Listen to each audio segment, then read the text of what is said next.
आज हम लोग का एक नया चैप्टर स्टार्ट होने वाला है which is company audit. Okay, now company audit को पढ़ने से पहले हम लोग हमेशा बोले हैं कि ऑडिट का दी मोस्ट इंपॉर्टेंट चैप्टर जो है वो है कंपनी ऑडिट। हमेशा हम लोग बोले कंपनी ऑडिट, इसलिए हम लोग इसको लास्ट में रखे हैं ताकि हम लोग आराम से इसको कर सके। इसमें से कितना मार्क्स का क्वेश्चन आता है? 15 मार्क्स का कंपलसरी क्वेश्चन है, ठीक है ना, which is 10 marks plus 5 marks और 15 मार्क्स कंपलसरी क्वेश्चन आ जाता है इससे। Okay, now before moving into the chapter हम लोग हमेशा एक ग्लिम्स पढ़ते हैं हम लोग कंपनी का कि बेसिकली एक चैप्टर को क्या बोलते हैं, क्यों ये आया है चैप्टर। तो बेसिकली ना कंपनी ऑडिट बोल के ना कुछ होता नहीं है। कंपनी लॉ से कंपनी ऑडिट को डिराइव किया गया है। तुम लोग यहाँ पे कोई भी सेक्शन देखना, जैसे से सपोज अगर एग्जांपल से हम बोले section 141 of companies act, basically क्या है, कंपनी लॉ का ही चैप्टर को हम लोग कंपनी ऑडिट में पढ़ रहे हैं। ओके, तो कंपनी ऑडिट बोल के कोई चीज नहीं है, हम लोग लॉ को ही कंपनी ऑडिट के फॉर्म में पढ़ रहे हैं। ओके, एक सिंपल सा नॉलेज है। नाउ इस चैप्टर में हम लोग पढ़ेंगे क्या सर? इस चैप्टर में हम लोग पढ़ेंगे सबसे पहला ऑडिटर का क्या क्वालिफिकेशन होता है, ऑडिटर का क्या डिसक्वालिफिकेशन होता है। अच्छा, ऑडिटर अगर अपॉइंट होगा तो कैसे अपॉइंट होगा, अगर ऑडिटर को हटाना है तो क्या करना होगा, अगर ऑडिटर को कैजुअल वैकेंसी हो जाता है या ऑडिटर रिजाइन कर देता है तो क्या उसका उपाय है। तो हम लोग इस चैप्टर में पूरा ऐसा ही पढ़ेंगे, ठीक है। सबसे पहला चीज जो हम लोग पढ़ रहे हैं वो है कंपनी का की डिस्क कंपनी ऑडिट का सबसे पहला टॉपिक, और कभी समटाइम्स क्वेश्चन आ जाता है इसका 5 मार्क्स का, ठीक है। 5 मार्क्स का क्वेश्चन आ जाता है। Now before moving into the chapter सबसे पहला जो टॉपिक हम लोग पढ़ेंगे वो है डिस्क्वालिफिकेशन ऑफ कंपनी ऑडिटर। मतलब क्या है क्वेश्चन का, कि कौन से ऐसे पर्सन है जो are disqualified for being appointed as an auditor. ये सारे पर्सन जितने भी नाम तुमने देख रहे हो ना यहाँ पे, जितने जन भी हैं ये सारे लोग ये लोग डिस्क्वालिफाइड है for being appointed as an auditor. Okay, अब हम लोग एक एक चीज अंदर से पढ़ेंगे। सबसे पहला क्या बोलता है, सेक्शन 141। सेक्शन 141 सबसेक्शन 3 क्या बोलता है कि the following person are not eligible for being appointed as an auditor. यहाँ पे एस लिखा हुआ है, इसको कर देना, are not up eligible for being appointed as an auditor. सबसे पहला क्या आता है, सबसे पहला आता है बॉडी कॉर्पोरेट। मतलब क्या कि एक body corporate other than LLP, इसको अभी छोड़ दो, अदर देन एलएलपी को छोड़ दो। सबसे पहला आता है एक कंपनी, कभी भी एक कंपनी दूसरे कंपनी का ऑडिट नहीं कर सकता। ऐसा क्यों है? हम लोग का एज पर इंडियन लॉ कभी भी अगर एक कंपनी को अपना ऑडिट करवाना होगा ना, या तो वो इंडिविजुअल एक चार्टर्ड अकाउंटेंट से करवाएगा, या तो फर्म, उसको फर्म बनाना पड़ेगा, ठीक है, या तो उसको एक एलएलपी बनाना पड़ेगा जिसको हम लोग बोलते हैं लिमिटेड लाइबिलिटी पार्टनरशिप। तुम लोग जब भी देखेगा ना, जितने भी बिग फोर्स होते हैं, ओके, उन लोग सब के सब एलएलपीज होते हैं। अगर तुम लोग केपीएमजी का बात कर लो, बिग फोर्स में पीडब्ल्यूसी का बात कर लो, डेलॉयट का बात कर लो, ईवाई का बात कर लो, जितने भी होते हैं ना, बेसिकली जितने भी बिग फोर्स होते हैं, या फिर नॉट ओनली बिग फोर्स, बड़े बड़े जितने भी कंपनीज है, टॉप 10 फर्म पे ले लो, वो सारे के सारे एलएलपीज होते हैं। वो लोग अपने एलएलपीज के फॉर्म में ही कंपनी का ऑडिट करते हैं, या तो फिर छोटे फर्म्स में होते हैं, 10 पार्टनर्स, 20 पार्टनर्स, 15 पार्टनर्स, इन लोग फर्म्स होते हैं, सीए फर्म्स होते हैं, उन लोग अपॉइंट बेसिकली ऑडिट करते हैं, ठीक है। नाउ सबसे पहला पॉइंट क्लियर है, एक कंपनी दूसरा कंपनी का ऑडिट नहीं कर सकता। एक बॉडी कॉर्पोरेट कभी भी दूसरे कंपनी का ऑडिट नहीं कर सकता। अदर देन एलएलपी का मतलब सिंपल है, ये एलएलपी कर सकता है। ओके, दूसरा है ऑफिसर और एम्प्लॉय ऑफ द कंपनी। अब मान के चलो ना, तुम खुद ही उस कंपनी का ऑफिसर है या एम्प्लॉय है, तो क्या तुम अपना ही कंपनी का ऑडिट कर सकता है क्या? नहीं कर सकता ना। तो सेकंड पॉइंट वही बोला, एक ऑफिसर या एक एम्प्लॉय उसी कंपनी का ऑडिट नहीं कर सकता। थर्ड पॉइंट उसी से रिलेट करता है, पार्टनर और एम्प्लॉय ऑफ द ऑफिसर। मतलब इसी ऑफिसर का, ये जो ऑफिसर है, ऑफिसर का मतलब क्या बोला गया है यहाँ पे, डायरेक्टर्स। ऑफिसर का मतलब बड़े डायरेक्टर्स, ठीक है। बड़े डायरेक्टर्स, जितने भी बड़े बड़े डायरेक्टर्स होते हैं, या उसका एम्प्लॉय होता है, या तो उसका पार्टनर हो गया, या तो उस एम्प्लॉय का, उस ऑफिसर का एम्प्लॉय अगर हो गया, वो लोग भी उस कंपनी में ऑडिट नहीं कर सकता। तो सिंपल सा चीज है, पहला पहला पहला पॉइंट क्लियर है, बॉडी कॉर्पोरेट नहीं कर सकता, दूसरा ऑफिसर नहीं कर सकता, तीसरा पार्टनर नहीं कर सकता। ओके, ये सारे पर्सन नहीं कर सकते। समटाइम्स ना you get a questions like case study form में आ जाएगा, जो हम लोग का इससे बेसिकली पूछते हैं, रिलेटिव और पार्टनर से एक केस स्टडी फॉर्म में पूछ लेगा, 5 मार्क्स का क्वेश्चन। तो इस जो पॉइंट को अभी हम करवाने जा रहे हैं, फोर्थ पॉइंट को, इसको ध्यान से सुनना। पॉइंट, एक रिलेटिव और पार्टनर कभी भी ऑडिट नहीं कर सकता। हाँ, स्टार्टिंग से हम लोग एक चीज पढ़ते आए हैं कि ऑडिटर कैसा होना चाहिए, ऑडिटर एक इंडिपेंडेंट पर्सन होना चाहिए। हम लोग पहला क्लास में भी पढ़े थे। क्यों? इसका मेन रीजन ही है कि ऑडिटर अपना बायसनेस के साथ कभी भी ऑडिट ना करे, वो हमेशा एक अनबायस्ड ओपिनियन दे। हम लोग हमेशा ये चीज पढ़े कि auditor should be an independent person. तो कभी भी रिलेटिव या तो उस पर्टिकुलर उस कंपनी का पार्टनर कभी भी ऑडिट नहीं कर सकता। लेकिन इसमें सर्टेन एक्सेप्शंस है, उसी चीज को हम लोग पढ़ेंगे और इसमें sometimes questions case study form में भी आ जाता है। अगर रिलेटिव एक सिक्योरिटी या इंटरेस्ट होल्ड कर रहा है कंपनी में और उस सिक्योरिटी बेसिकली क्या है, एक पर्सन या उसका रिलेटिव या तो उसका पार्टनर कोई भी उस कंपनी का होल्डिंग एनी सिक्योरिटी और इंटरेस्ट इन द कंपनी, अगर ये कर रहा है तो वो क्या हो जाता है, ineligible for being appointed as an auditor. Simple सा बात है। अगर उसका रिलेटिव या पार्टनर कोई भी उस कंपनी में सिक्योरिटी होल्ड कर रहा है या इंटरेस्ट होल्ड कर रहा है, इंटरेस्ट का मतलब क्या है, एक परसेंटेज ऑफ शेयर्स को हम लोग इंटरेस्ट बोलते हैं, कंपनी में कहीं ना कहीं उसका इंटरेस्ट है, ठीक है, अगर होल्ड कर रहा है तो वो पर्सन, वो रिलेटिव, वो पार्टनर इन एलिजिबल है appointment as an auditor. Fine. लेकिन लेकिन इस चीज का एक एक्सेप्शन है। पहला बात तो ये बी पॉइंट नहीं होगा, ठीक है ना, इस बी पॉइंट को काट दो। ये ए पॉइंट का ही एक्सेप्शन है और ये हो गया इसका बी पॉइंट और ये हो गया इसका सी पॉइंट। ओके फाइन, समझ में आया। ये बेसिकली इस ए का एक्सेप्शन है, ये वाला। ओके, नाउ एक्सेप्शन क्या है कि अगर वो रिलेटिव या फिर उसका बेसिकली रिलेटिव या उसका पार्टनर कितना होल्ड किया सिक्योरिटी या interest, up to the face value not exceeding rupees 1 lakh, मतलब अप टू 1 लाख, अगर 1 लाख तक है सिर्फ उसका वैल्यू उस सिक्योरिटी का, तब वो रिलेटिव या पार्टनर एलिजिबल हो जाता है। लेकिन लेकिन अगर सबसे पहला पॉइंट में क्या बोला गया है कि रिलेटिव या पार्टनर अगर कोई भी सिक्योरिटी या इंटरेस्ट होल्ड कर रहा है तो वो इनएलिजिबल हो गया। लेकिन उसका एक एक्सेप्शन है। एक्सेप्शन क्या है कि अगर 1 लाख तक से वैल्यू होल्ड कर रहा है तब तो वो एलिजिबल हो जाएगा। तो एक्सीड नहीं करना चाहिए, 1 लाख तक का फेस वैल्यू है, ठीक है ना। फिर से हम बता रहे इसको। सबसे पहला बोल रहा है कि अगर वो रिलेटिव सिक्योरिटी या इंटरेस्ट होल्ड नहीं करना चाहिए, लेकिन उसका एक्सेप्शन क्या है कि 1 लाख तक अगर करेगा तो चलेगा। फाइन।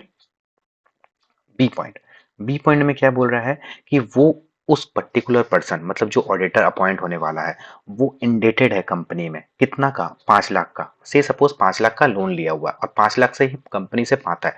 अब तुम ही सोचो ना, अगर कोई पर्सन तुमसे 5 लाख रुपीज पा रहा है तुमसे, तो वो तुम्हारा लाइबल है तुमको देने के लिए, और तुम चाह रहा है उसका ऑडिट करे, वो तो कभी भी बाइजनेस के साथ मतलब वो अनबाइज्ड होकर ऑडिट कर सकता है क्या? हमेशा उसके हाथ में बाइजनेस रहेगा कि कहीं अब अगर पॉइंट निकाल दे तो मेरा मेरा मेरा अमाउंट के साथ कुछ घपला ना कर दे या फिर कुछ ऐसा ना कर दे। तो कभी भी ऐसा अगर इंडेटेड है वो कंपनी में कितना का, up to amount of rupees 5 lakh, तो कभी भी वो उस एलिजिबल पर्सन ऑडिट नहीं कर सकता, ठीक है। क्या बोल रहा है, a person or who or his relative or partner indebted to the company, company से क्या किया है, लोन लिया है in excess of rupees 5 lakh, in excess of rupees 5 lakh. तो यहाँ तो ना सबसे पहला तो ये बी पॉइंट को काट देना, ठीक है। ये हो गया बी पॉइंट। एक मिनट, हाँ, ये हो गया इसका बी पॉइंट, ये हो गया इसका सी पॉइंट। और ये जो पॉइंट है ना, in excess of such amount as में भी प्रेस्क्राइब, इसको भी काट देना। ओके। यहाँ पे क्या होगा, यहाँ पे सिंपल सा हम लोग पढ़ रहे हैं कि कोई भी ऐसा पर्सन या उसका रिलेटिव इंडेटेड है कंपनी में कितना का, इन excess of rupees 5 lakh, in excess of rupees 5 lakh, तो कितना वो बेसिकली वो पर्सन एलिजिबल हो इनएलिजिबल हो जाएगा। ओके। थर्ड है कि अगर वो गारंटी दिया है या provided any security for the indebtedness of any third person, से सपोज किसी थर्ड पर्सन को लोन चाहिए था, ओके, और वो पर्सन क्या किया है, बोला कि ठीक है प्लीज आप, ये जो कंपनी है ना, ये कंपनी बेसिकली लोन प्रोवाइड करेगा किसको, किसी थर्ड पर्सन को। और ये पर्सन जो है, ये जो ऑडिटर है बोल रहा है कि ठीक है तुम इसको लोन दे दो ना, इसके बिहाफ में अगर ये नहीं पे करता ना तुमको हम गारंटी दे रहा है, और वो गारंटी का अमाउंट कितना है, 1 लाख से एक्सीड कर रहा है। अगर 1 लाख से एक्सीड कर रहा है तो भी ये पर्सन इस कंपनी में ऑडिट नहीं कर सकता। क्लियर है फंडा? एकदम सिंपल सा है कि अगर वो पर्सन किसी एक थर्ड पर्सन को जो लोन ले रहा है उसका गारंटी दिया है in excess of rupees 1 lakh, तो भी वो पर्सन एलिजिबल नहीं है for being appointed as an auditor. A person who or his relative or partner has given a guarantee or provided any security in connection with the indebtedness of any third person to the company for such amount as may be prescribed, मतलब such amount कितना है, 1 लाख। तो यहाँ पे भी जो such amount as may be prescribed है इसको भी काट लेना, for such amount as may be prescribed इसको काट लेना। मतलब क्या है, for of any third person to the company for rupees 1 lakh, बस इतना तक। इस पॉइंट को हम फिर से रिपीट एक बार कर दे रहे हैं सो डैट तुम लोग के लिए इजी हो जाए। क्या बोल रहा है? हम्म, सबसे पहला है कि एक रिलेटिव या पार्टनर क्या है, इनएलिजिबल है for being appointed as an auditor. लेकिन इसका एक एक्सेप्शन है कि अगर 1 लाख तक सिक्योरिटी होल्ड किया है तब तो ठीक है, 1 लाख से ऊपर गया तब वो इनएलिजिबल हो जाएगा। अगर उस कंपनी में वो पर्सन लोन लिया है, इंडेटेड है कंपनी में, ठीक है, वर्ड लिखना इंडेटेड, ऐसा नहीं हो तुमको लोन ले लिया ऐसा टाइप कुछ वर्ड लिखो। इंडेटेड है कंपनी में कितना, इन एक्सेस ऑफ रुपीज 5 लाख, मतलब अप टू 5 लाख अगर करेगा तो चलेगा। और गारंटी कितना दिया, 1 लाख के ऊपर दिया है किसी भी कंपनी का, ठीक है। has given a guarantee in dividend to a company as may prescribe rupees 1 lakh, 1 lakh या 1 लाख से ऊपर का कोई गारंटी दिया है तो वो person ineligible for being appointed as an auditor. चलो अब हम लोग मूव करते हैं नेक्स्ट। उसके बाद आता है बेसिकली बिजनेस रिलेशनशिप को लेके, कि बेसिकली क्या है, उस पर्टिकुलर पर्सन का बिजनेस रिलेशनशिप है, ठीक है, बिजनेस रिलेशनशिप है। मतलब बेसिकली क्या है, वो पर्सन या उसका जो फर्म है having a business relationship with directly और indirectly with the company of such nature as may be prescribed. मतलब क्या कि से सपोज उस पर्टिकुलर कंपनी से सपोज जो फर्म है वो फर्म ना कहीं भी किसी भी टाइप का ना कंपनी से कोई बिजनेस करता है, किसी भी टाइप का बिजनेस करता है तो that firm is ineligible for being appointed as an auditor. तो वो उसके साथ ना कोई बिजनेस रिलेशनशिप, मतलब उसका डेटा क्रेडिटर्स में, बैलेंस शीट के अंदर उसका डेटर्स या क्रेडिटर्स में ये पर्टिकुलर फॉर्म नहीं आना चाहिए। मतलब उसका बिजनेस रिलेशनशिप उसके साथ नहीं होना चाहिए, कोई परचेस सेल का ट्रांजेक्शन ना करे। बिजनेस रिलेशनशिप होगा, ineligible for being appointed. Relative is a director और मैनेजरियल पर्सन, मतलब उसका जो रिलेटिव है क्या है, डायरेक्टर है, मैनेजरियल पर्सन है, तो भी नहीं होगा ना। कैसे अपना ही कंपनी का डायरेक्टर है, मैनेजरियल पर्सन को कैसे ऑडिट करवा सकता है? Person whose relative is a director, जिसका रिलेटिव क्या है, डायरेक्टर है, या फिर एम्प्लॉयमेंट इन द कंपनी है, director key managerial person, KMP जिसको बोलते हैं हम लोग, वो लोग भी इनएलिजिबल है for being appointed as an auditor. Now full time employment in elsewhere, मतलब से सब तुम लोग को पता है कि जैसे being a person, I being a person, हम क्या है फुल टाइम एम्प्लॉयमेंट में है। फुल टाइम एम्प्लॉयमेंट में कोई कोई पर्सन है, क्या वो ऑडिट कर सकता है? क्या being a chartered accountant also, being a chartered accountant also वो नहीं कर सकता। हम लोग स्टार्टिंग क्लास में पढ़े थे, एक सीए को ऑडिट करने के लिए क्या लेना पड़ता है, सीओपी लेना पड़ता है, यानी जिसको हम लोग बोलते हैं certificate of practice, COP, certificate of practice, तभी जाके वो ऑडिट कर सकता है। तो अगर एक पर्सन जो फुल टाइम एम्प्लॉयमेंट में हो, क्या वो ऑडिट कर सकता है? कभी नहीं कर सकता वो। ओके, तो इस पॉइंट का मतलब यही है कि person who is in full time employment किसी और पर्टिकुलर कंपनी में, तो वो क्या ऑडिट कर सकता है? नहीं कर सकता। ओके, लेकिन यहाँ पे एक और चीज बोला है, और a firm holding appointment as an auditor of more than 20 companies at the time of appointment or reappointment in the company. ये जो 20 कंपनी का कॉन्सेप्ट है ना, ये बाद में भी आएगा, इसको हम लोग और डिटेल में पढ़ेंगे। अभी हम लोग एक समरी में बता देते हैं।